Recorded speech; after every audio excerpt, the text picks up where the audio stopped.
Welcome to Angels and Demons Podcast 2, Season 1. This is Bruce VanFleet, dear friend of mine. Bruce, so good to see you.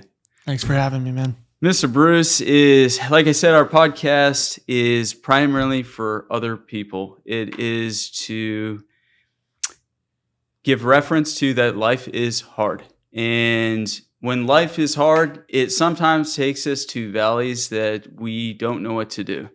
And my dear friend Bruce has a story that I hope really reaches out for other people. So let them know you are not alone in whatever struggle you are going through in life. Bruce VanFleet, he's just going to tell us a little bit about his ministry, the work that he was involved in before and up to the time he had a plane crash. So, Bruce, if you'd be so kind, just give us a little bit of introduction on yourself and just what you were a part of before you started flying. Yeah, sure. I grew up, been a Christian most of my life, got baptized when I was about 10 years old, and always felt, I was called into like the helps ministry aspect, helping people. My parents were big advocates for that, and I kind of followed suit. And when I was trying to find my career shortly after I got married back in 2009, I was thinking about flying, and I wanted purpose for whatever I did, and I just prayed about it, and I just felt like God told me, you're going to use it as a tool to help others. And, there's a lot of stuff within that I could have done. And I knew nothing about missions aviation. At the time, it was just new. And that's kind of how I knew it was like, okay, this was from something else and not just my own mind. So I just started seeking that. And I did a bunch of research on missions aviation and flying. And I just found it was going to be possible to do it as I went, like per hour, not in one big bulk loan or something. And I like that. So I started that back in 2009, and the journey began.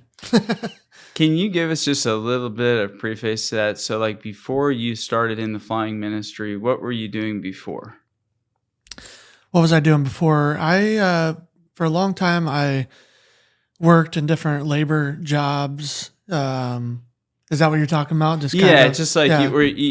Before you went into this idea of going into ministry work and flying, you were doing some day-to-day job, that was involved with whether it was, what was that? That was just kind of construction work. Yeah, I mean, I did a bunch of things prior to that time. Like I grew up in Ocala, Florida, most of my life up to when I moved to Jacksonville, 2007. And I just did odds and ends. I was a server. I worked at Starbucks for a while. Nice. And I had a lot of different work stuff under my belt. My first job was Spencer Gifts. So that was when I was 16. So I don't know, a lot of different stuff kind of just led me to eventually, I just wanted to get out of the small town and go to the big city. And my sister lived up here, so I did that. Moved up here in 2007, basically with nothing except just knowing her, and started working for a rock company called Reeds and Rocks at the time, building rock waterfalls, and getting paid nothing but enjoying my job, building those. And eventually I met Jen, my wife at the time, or she became my wife later on, about 2 years later. But I kind of got back into church and was in the worship band and kind of dove straight back into that. I kind of walked away for God through some of my teen years, didn't really care about it. And obviously the seed was already planted there. So God kind of brought me back to that. And a lot of things started happening from that point. Yeah, so that was kind of the pre-point before you started the ministry work, which the ministry work with, I think you mentioned, what was the name of the ministry that I was working with? With Aviation, that was called? Yeah, that was called iTech. Okay. Um, And when you had that opportunity to fly with iTech, can you just tell us a little bit about what that was like starting with iTech? sure. So kind of how I got to iTech, year and a half prior when I started doing all this research and looking into this stuff, and I was already starting to fly, building hours, and I was like, it's a prerequisite to mission flying or being out in the bush is you got to have your AMP, which is airframe power plant mechanic certificate. So I started looking like how could I get that still work? And, I thought it was very far fetched, but I filled out an application for iTech and they had an iFly program, which was an apprenticeship. It was 2.5 years full-time apprenticeship, but it gave me real world experience, building experimental aircraft, doing panel upgrades on avionics, maintenance, you name it. I had power parachute experience and everything when I finally got there, but I filled out that application about a year and a half prior. And one day I got a call. I kind of forgot about it. They didn't need anybody at the time, and got a call and from Jim Tingler there, one of the directors, and I was down there the next day, did a tour, made a video.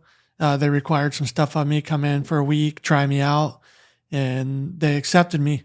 And so probably I gave, at the time I was working for Crystal Clean and doing pressure washing, window washing and stuff. And that kind of helped me pay for all my flight as I was going. And then I put in my notice, went down there and started my apprenticeship with Wow. iTech.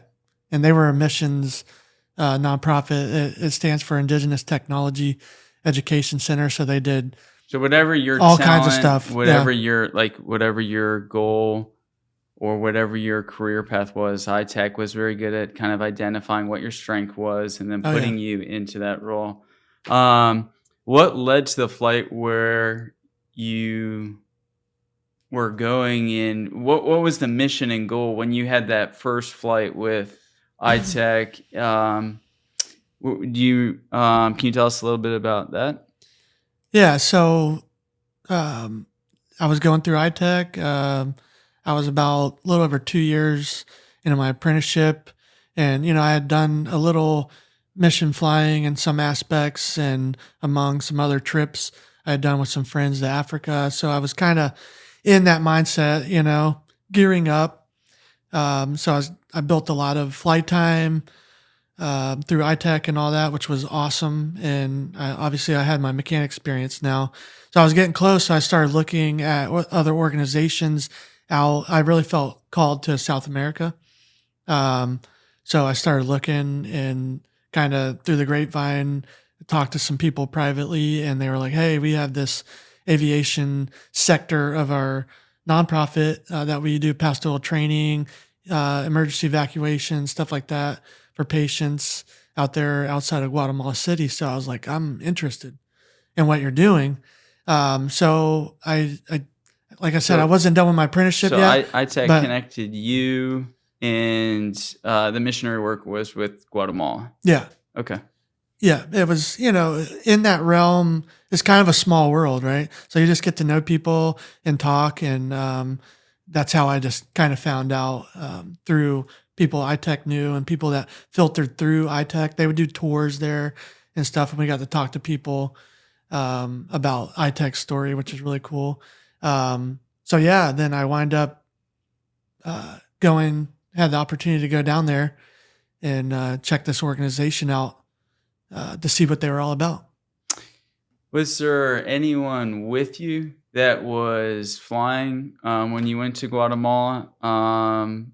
Did you have a lot of? So you obviously you said you had a lot of hours. So this has been something that you were very familiar with, flying in and out.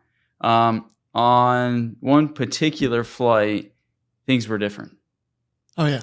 And can you start telling us, like, now that we understand that with your missionary work in Guatemala, who was on the flight with you? What was the atmosphere like before takeoff on this one flight that really, we're going to say, kind of changed your life? Oh yeah. So I went down there and I met the director of their aviation sector, and his name is Luke. And I met him the day prior to the flight we were going to take. I really didn't know we were going to go. Just one day. Yeah, prior to the I went flight. down Okay. there. Didn't really know anybody, so it was just kind of all new to me, and it was awesome being in Guatemala and the whole experience. And so they got to talking. They were like, "Well, we're going to scope out some small airstrips to the north, toward the Mexican border, of where we want to start doing some missions and pastoral trainings, and we got to get people out there." And possibly help some of the villages and the people there. And so they were like, "Would you want to go on the flight?" So I was like, "That sounds like a great opportunity. That's why I'm here. I want to check this out." So Luke seemed like he had, I think, over 3,000 hours of flight. So he was flight just time. like you. He had put in his work time as far as flight hours. Yeah, and experience. he was. You could tell he was very experienced, very trustworthy. So I was like, I had no problem, jumping in the plane with him. And at that time, I was already a commercial pilot, and so I felt confident with us being in there. So yeah, it was a small little strip, grass strip, kind of on a mountainside. There it was about 1,000 foot, maybe 1,100 feet, maybe, which is pretty small, and it was sloped. So it was an interesting strip to get in and out, especially with the 182, like we were in, high performance. And then you have high density altitude comes into play. A warm day, we had some cloud buildup to the north, and so there was a lot of factors at play we had to be aware of. But yeah, we wound up taking off into the wind, going downhill, which was awesome. Made it a lot easier coming out and through that valley, and So everything off we fell went. on this flight. Obviously, you've done 3,000 plus hours. That's a lot of time. Not I I, think not I. Luke Luke did. did. Yeah. Yeah. You both though had spent a lot of time in aviation and flying. Oh yeah. And so you're in Guatemala. You're doing another flight to help this missionary organization, and everything felt normal. Would you say? Oh yeah. Things felt normal, just like another day of doing what you guys do. And I wasn't in Florida anymore, that's for sure. But so yes. it felt different in that regard. So yeah, I've been to South America. It You felt definitely special, feel- exciting, a little nerve Yes. wracking. You're flying in the mountains. There's a lot of nothing out there. No places really to land. So Lots to learn.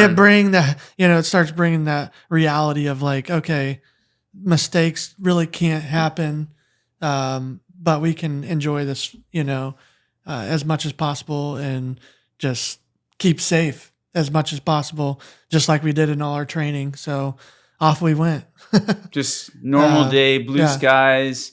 And then when you took off for that flight, do you remember anything at that particular moment on that day when you and Luke took off beforehand? We were just, we were excited to be together, talking, and just about the future and what was going on there and what they were doing. And also, we were talking to Guatemala City on the radio, and just making sure we had all our ducks in a row. And off we went. We climbed over the mountains and went down the other side and found our airstrips, and actually did a couple successful landings at those. Any livestock around in any of these areas? There was one. Yeah. So I was going to tell you, like you kind of, in places like that, you do a real low, fast pass, okay, to scope it out and scare away any livestock that maybe.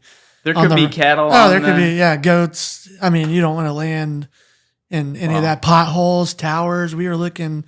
It was new to even him. So no wonder there's training. Scoping. It's a lot different than landing in it's so Jacksonville different. International Airport, where it's all incredibly cleared different, and fenced off, or even if you walk into the airport zone. Like at one, there was a trash dump at the end of the runway. Like you're like they don't really, placement. Yeah, so it's like you never know what you're gonna get out there. Wow. But that was all successful, and then we started heading back, and everything was normal. We had enough fuel. We felt good. And so, yeah, we were coming back in, talking to Guatemala City, and came back around, and they cleared us.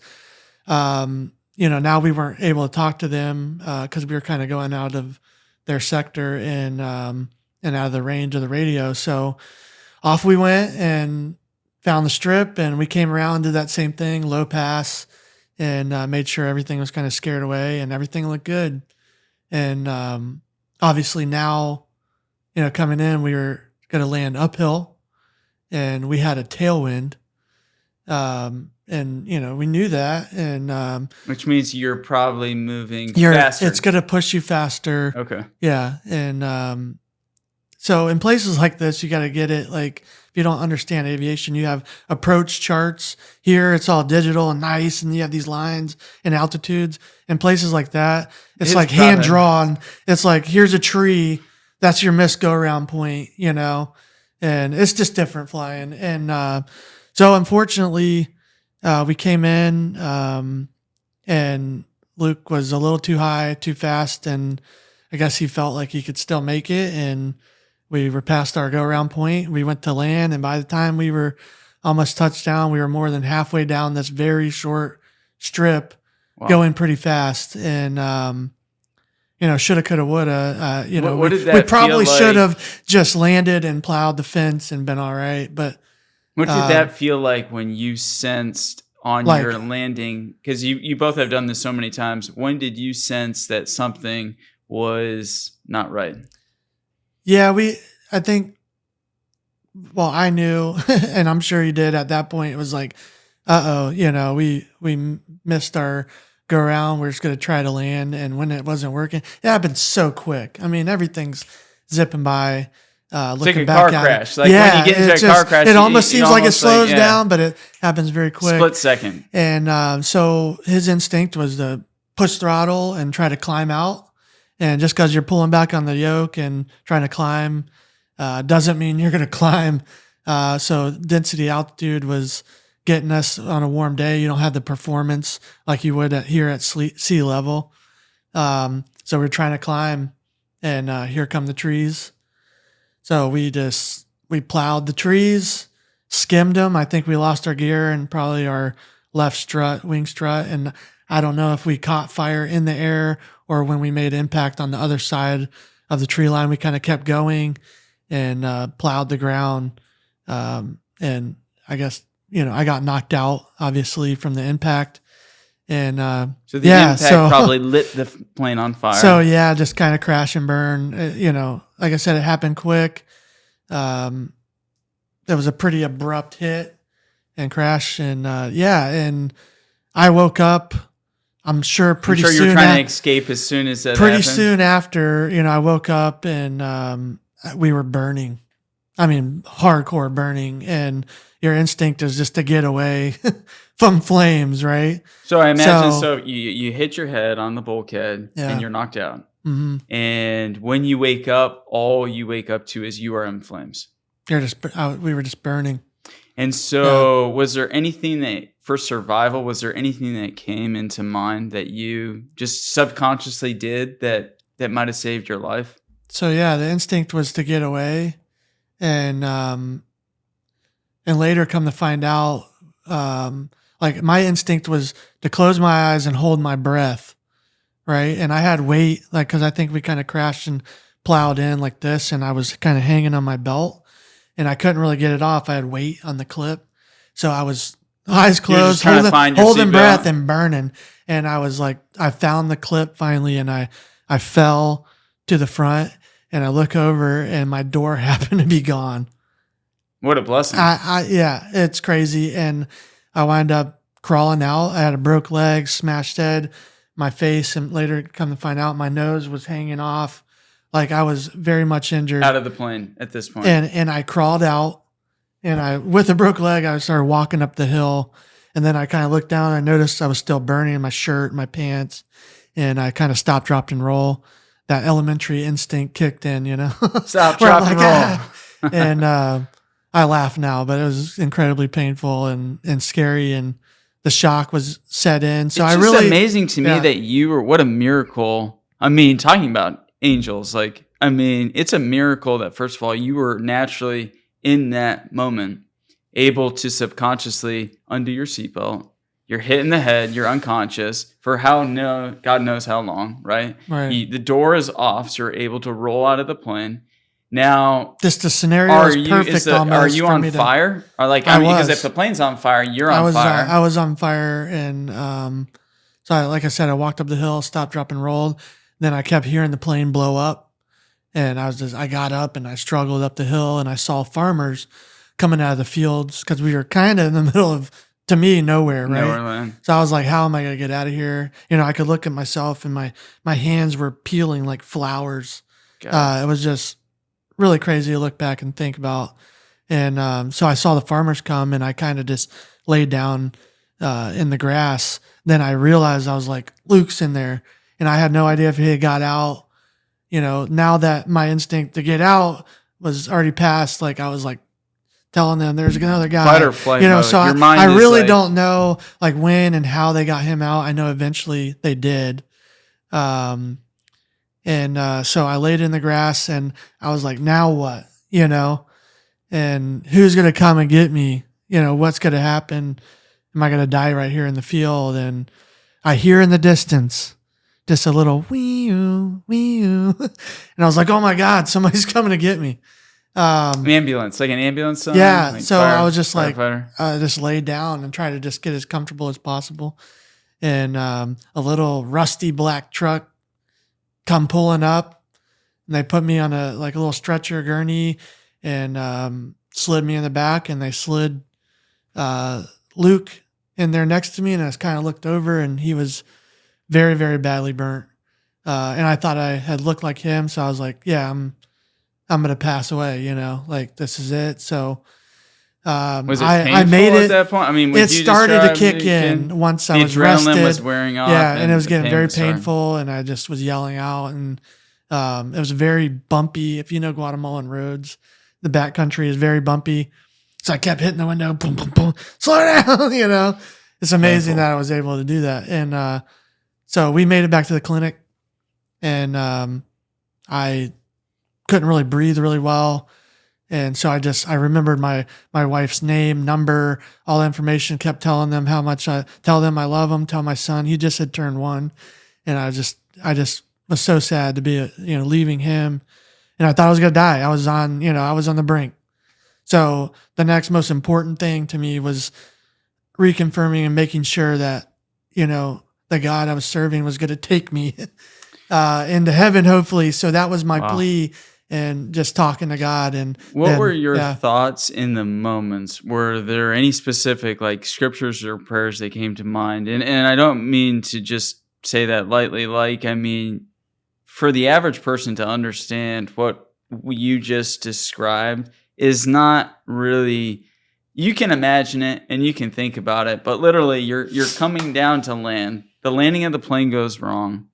The pilot next to you looks burnt to the bone. You feel like, from what you're looking at, you are the same. The pain is kicking in. You literally now are getting transported. You're half unconscious. And what were your thoughts in that moment? I mean, what were there specific scriptures or prayers that came in mind? Because I'm telling you, like, if I was in your shoes, I don't even know where I would begin. Like nobody does. You can't prepare for that. You really can't.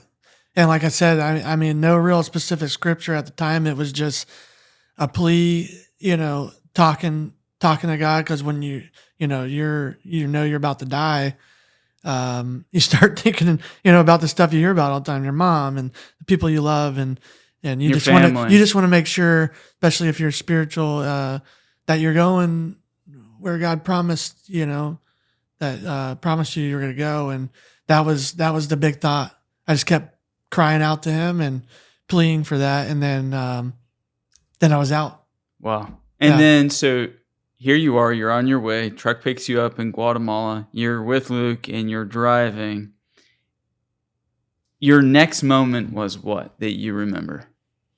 My next moment, I woke up like 2 months later in Dallas, Texas at Parkland, burn unit, one of the best. It's crazy that You I remember got anything there. in between? Because we went I from don't. Guatemala to That's a whole nother story. Texas. Okay. For what I experienced while I was out for 2 months. Okay. We won't go into all that crazy stuff, but yeah. So I woke up not abruptly. It was just I was on a lot of medication, obviously induced coma. You're in a medically induced coma. Yeah, for almost Dallas, 2 Texas. months. Yeah. Wow. And come to find out, they got me out of Guatemala. My passport burned and everything in the plane, and they got me out on a life flight there to the States within 24 hours. So pretty cool, to one of the best burn units in the world. So I was super blessed and lucky for that. They helped save my life for sure.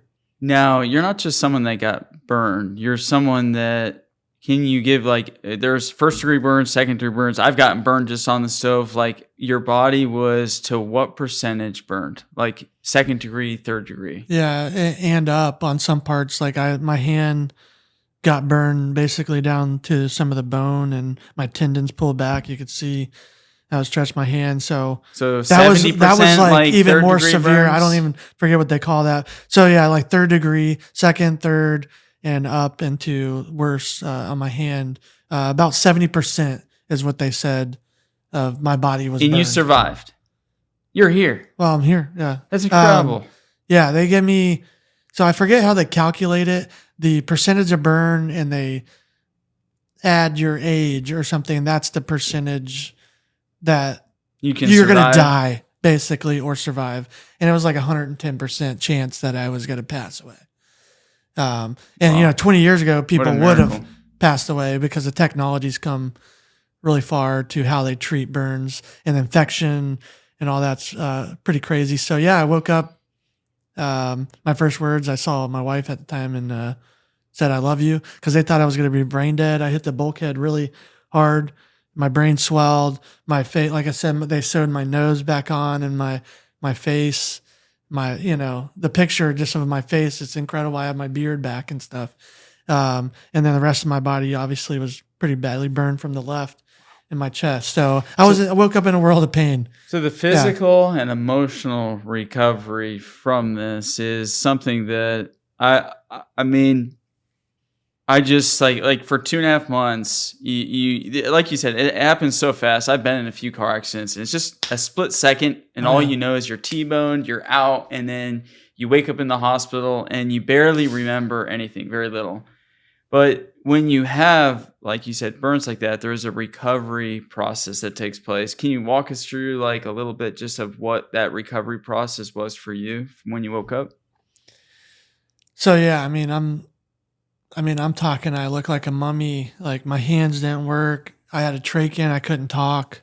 I said I love you, but it was very, that I guess they could tell what I was saying, but I wound up having to eventually write stuff because they had a trach in me. And so there was that. I was just mummified basically in a world of pain. No amount of medicine could take that amount of pain away from you. Like I was on some heavy stuff, and it was just every day. And any burn survivor would tell you if you're gonna have PTSD, it was from hospital recovery, because of every day they have to unwrap you, clean you, and scrub you with 3 different things, your whole body, and then rewrap you up, and that was just torturous. It's like being tortured every day. I guess I personally don't understand that. When you say unwrap you and wrap you, meaning that the burn wounds have to be cared for in a certain way. Oh yeah, infection's a big deal. Okay,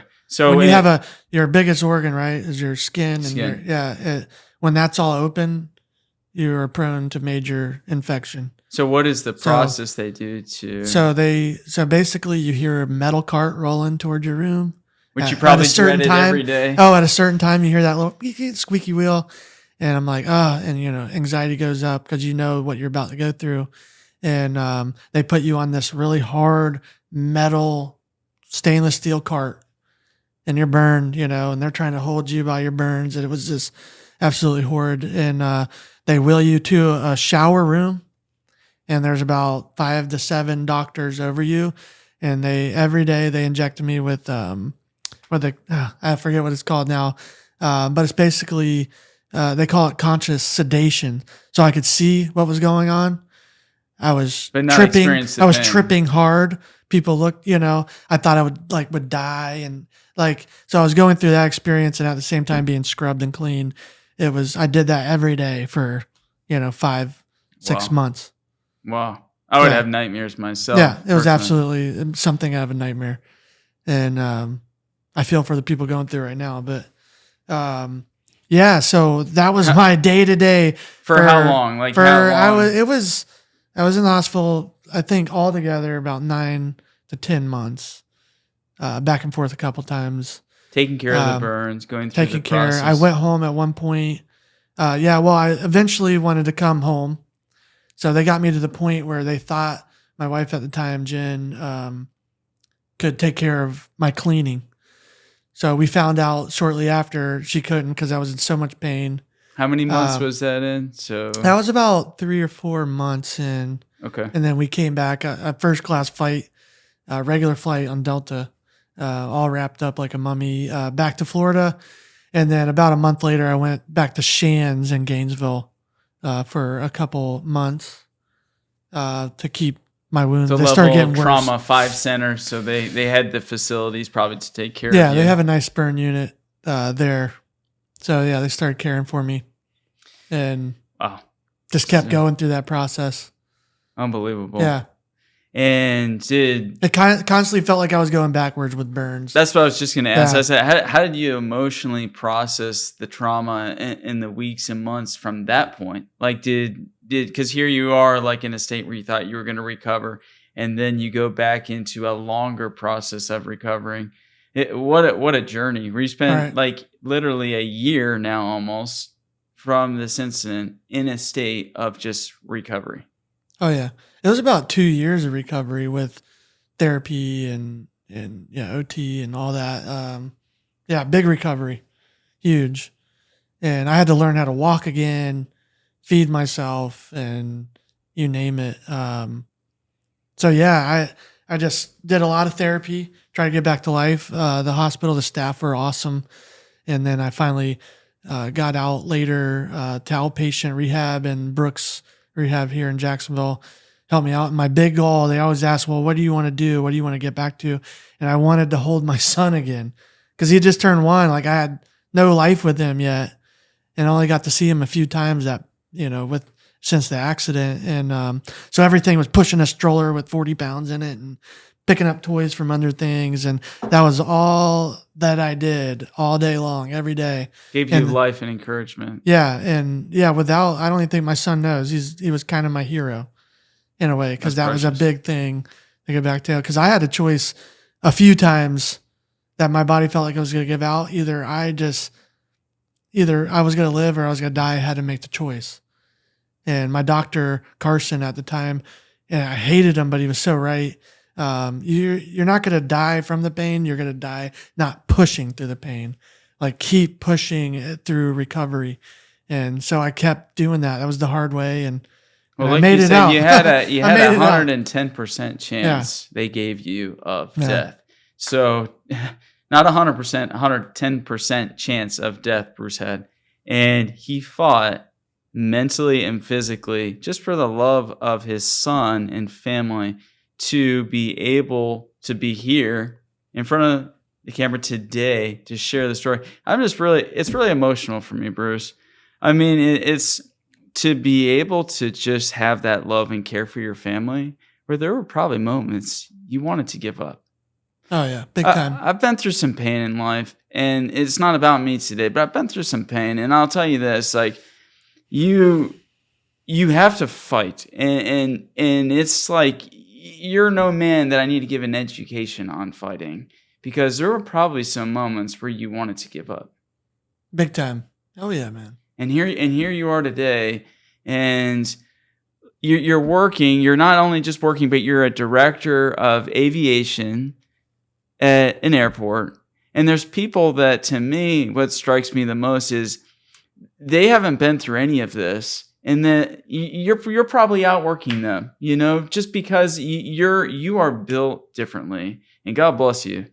Well, thanks, man. It's just incredible to be at the point you are. I would have natural resentment because you're doing missionary work, and while you're doing missionary work, you are going through this traumatic trauma. I would be angry at God.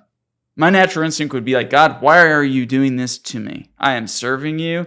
I'm taking up my time. I could be spending my money doing anything. And here you are taking your time from your family, taking your resources, and you're giving it back to other people.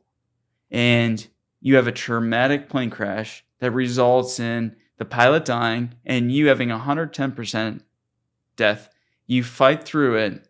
And now, during the recovery, there were moments when you felt either God's presence or his absence. And right now, and you don't have to go into every detail, but where do you feel like you are with God now at this point?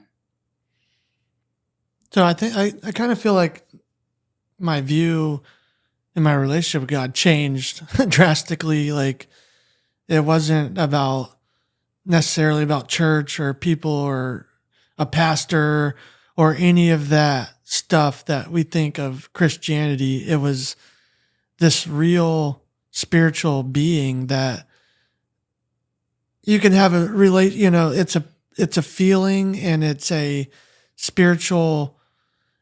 a spiritual thing. If you've never experienced it, then I guess you wouldn't know, but I recommend it because it changed in the way of like, I saw creation different.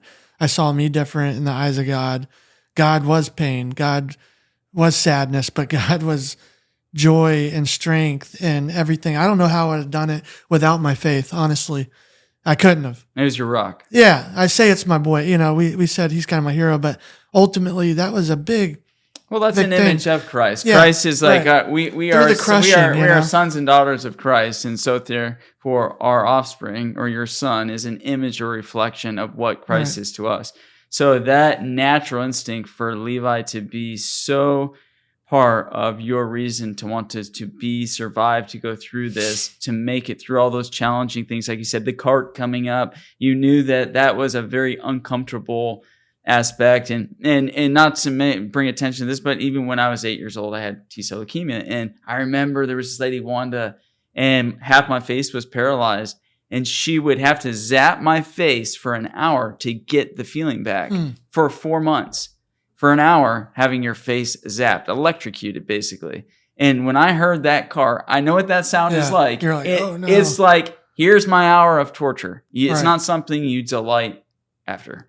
No, so not at all. You held to things that got you through what you needed to, and just that alone is an amazing story, because your faith was so deep that it literally brought you out of a valley that you thought maybe you as a human being were not capable of doing alone.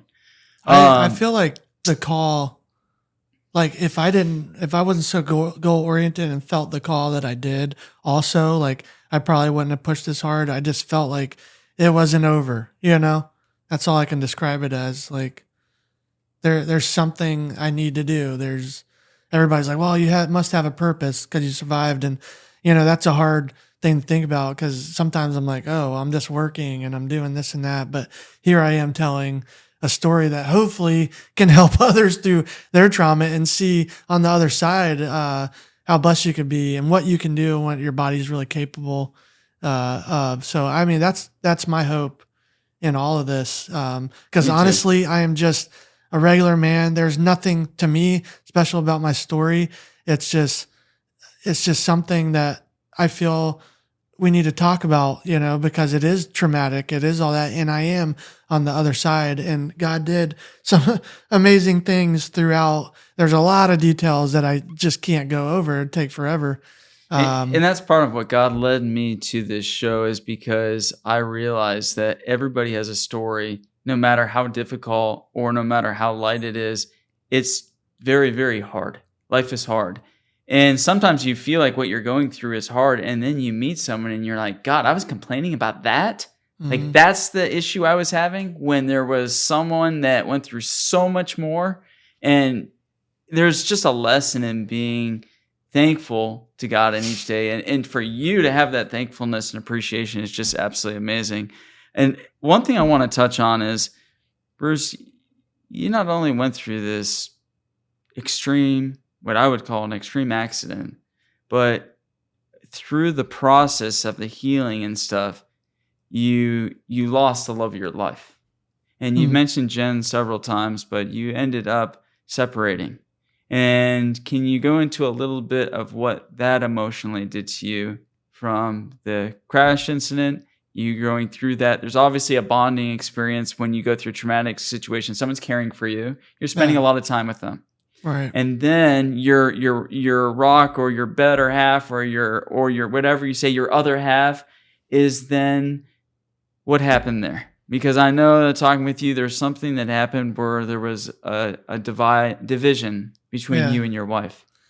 So, not to go in like super detail, but so yeah, I mean, it was also traumatic for Jen as well. In my family, you know, they all have their own story throughout this that they could write, you know, and they have their experience. You know, I'm a son.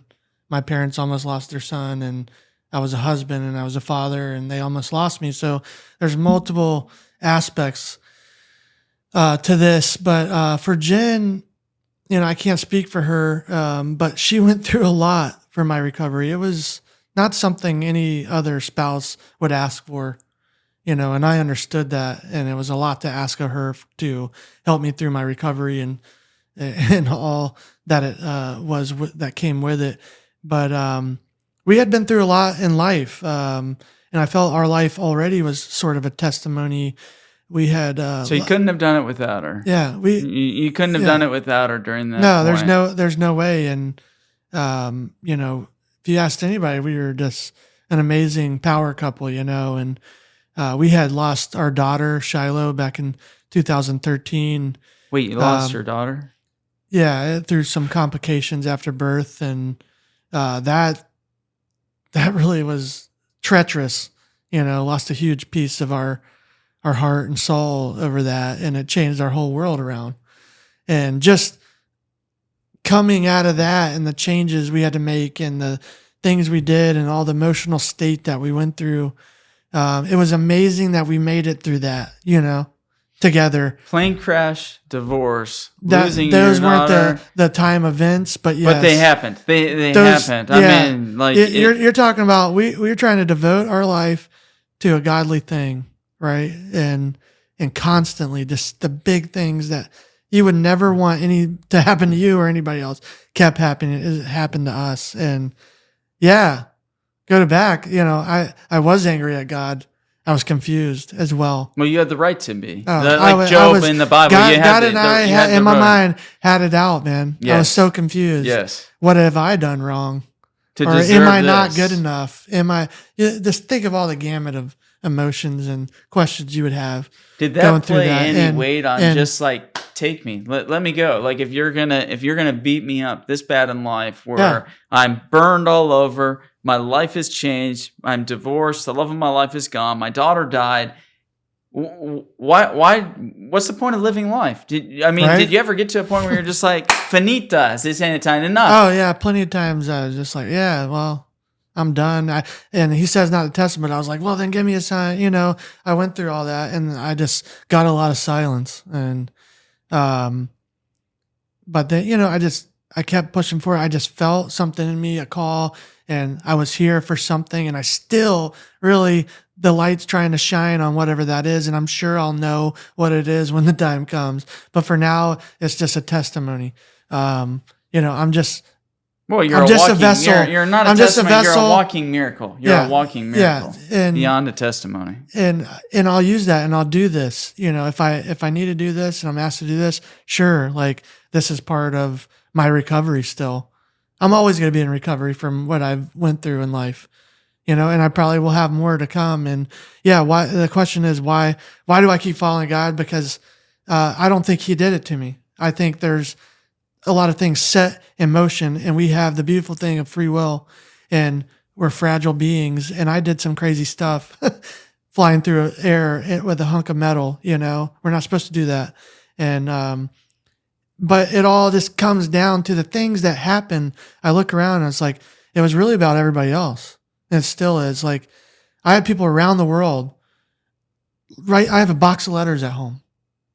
I'm like, when I finally was coherent enough to like know what was going on, you know, they're like, set it on the edge of my bed. A box of letters? Cards and letters and things. And I For started, when you were in the hospital? Yeah, my parents and Jen started going through them Wow. with me. And it was just, I don't know any of these people. They were from everywhere. Everywhere. In support of what? Like, I almost died in a crash. Who cares, right? Well, But no, somebody I mean, cared. God cared. Well, That's the only thing. You flew for ITech missionary group Right. that put you. Well, I'm just at saying a place. in general. Yeah, like, I mean, how many people are selfish? I'm just going to be honest with you.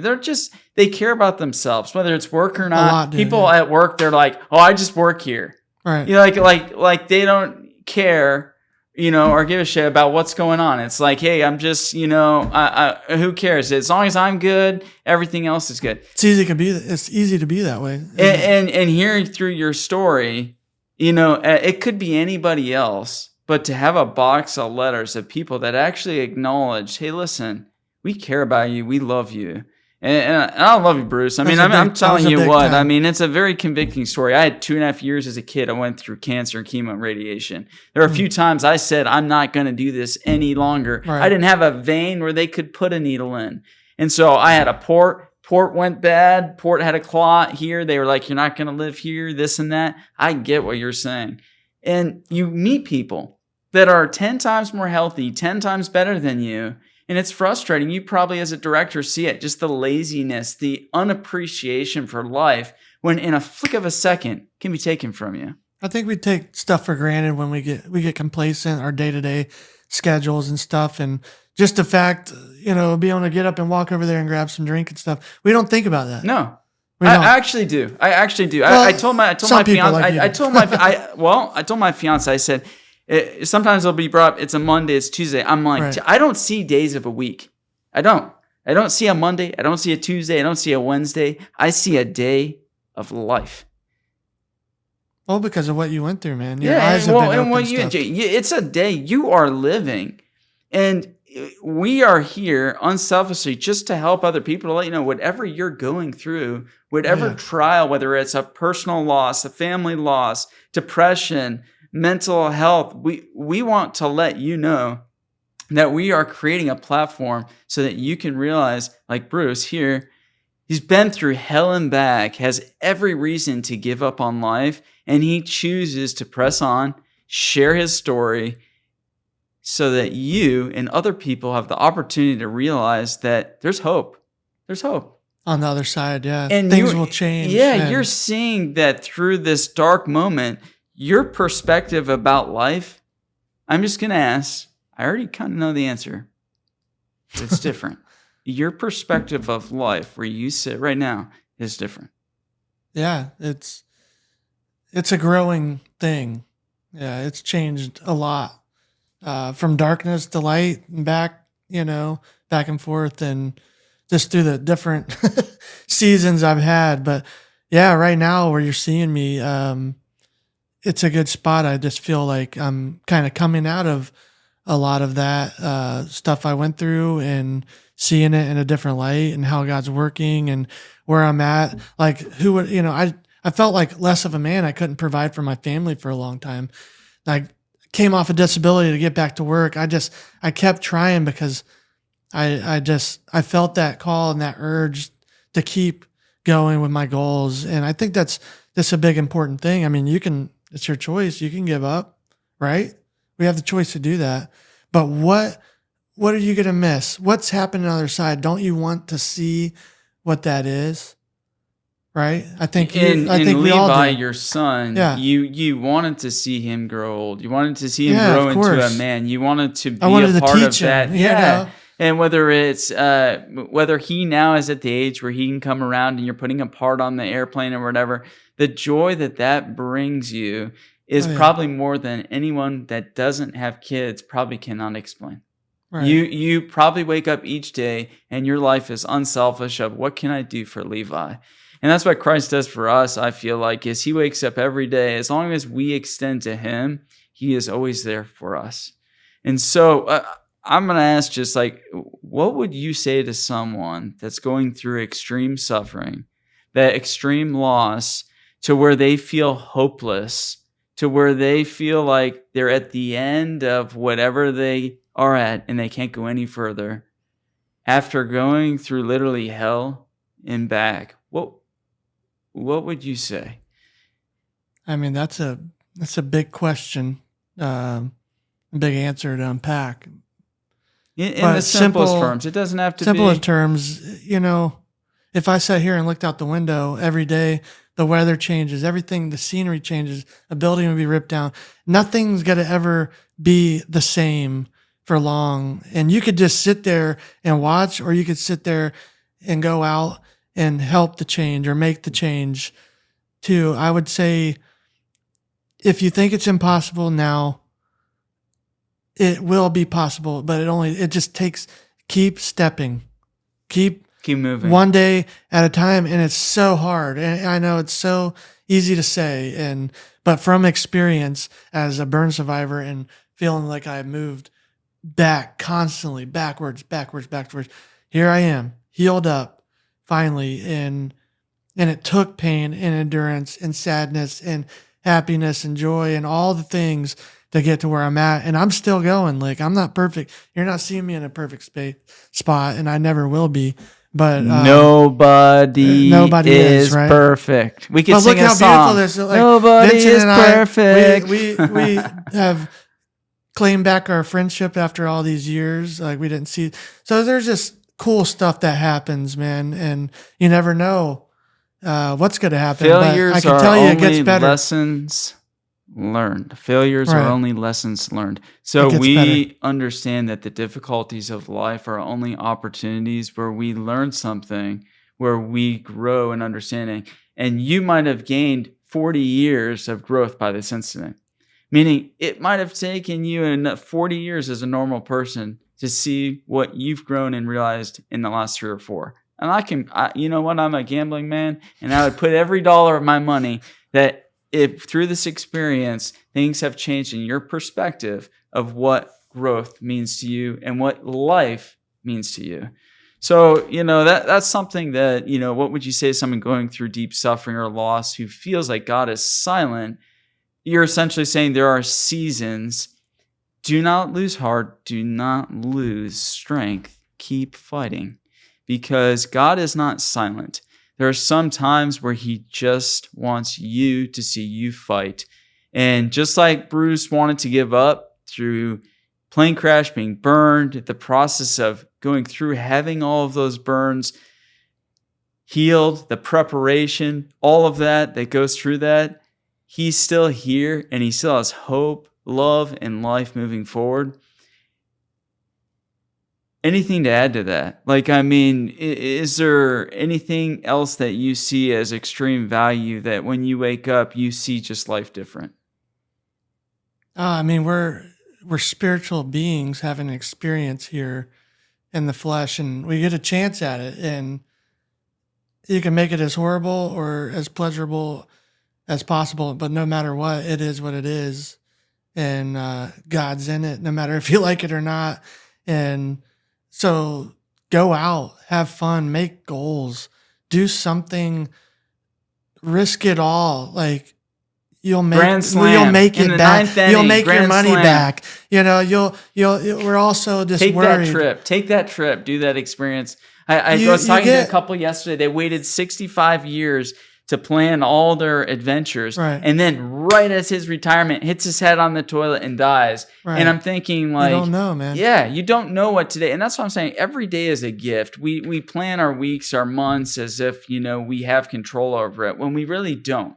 Right. You get in that car, you drive out, anything can happen. Right. So, true. Through this, I know personally that you mentioned one thing, that music was something that meant a lot to you. Mm-hmm. And it still means something to you. Oh, yeah. And music is so powerful. And you were a phenomenal guitarist. And through your hand, you're not able to play the guitar quite like you could because of the burns. But you can play an instrument that you made a stand for that is amazing, and I want you to play it. Oh, not right now. Come on, we're going to do it. We're going to do it. It's called the hand pan. It's called the hand pan, and now Bruce is going to give a demonstration. Give us a few moments here, and Bruce is going to bring the hand pan over. Bruce is going to bring the hand pan over here, and we're going to play some music. Hand pan time. Here we are. Are you ready for this?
Thank you, Bruce.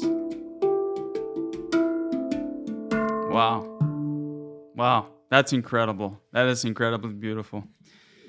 I just want to thank everyone for listening to Season 1, Episode 2, called Awakening. Bruce, I can't thank you enough for coming on and sharing your inspirational story of just what you went through. And most of all, his love for music is something that really, besides his son Levi, his love for music is something that's carried him on in life.